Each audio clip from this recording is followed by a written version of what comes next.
वेरूळच्या लेण्या बघायला गेलो आणि लेण्या बंद.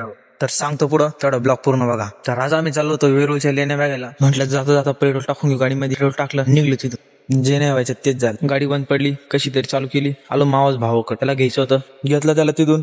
थोडं पुढे गेलो, नाही तर लगेच पाऊस आला. थोडंसं थांबलो झाडाखाली, पाऊस उघडला आणि निघलो लगेच.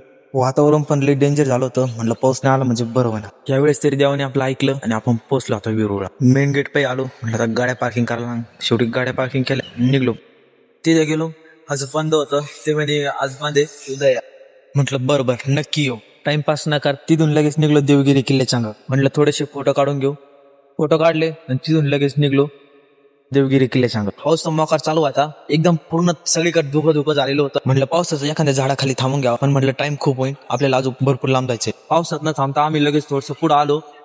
थोडंसं झाडाखाली थांबलो. म्हटलं आता लगेच पुढे जावं लागेल आपल्याला. शेवटी किल्ल्याचे पायथ्याशी आलो. तर तुम्हाला जर किल्ल्यावर आम्ही जर काय मजा केली ते पाहायचं असेल तर लाईक आणि फॉलो आत्ताच करून ठेवा.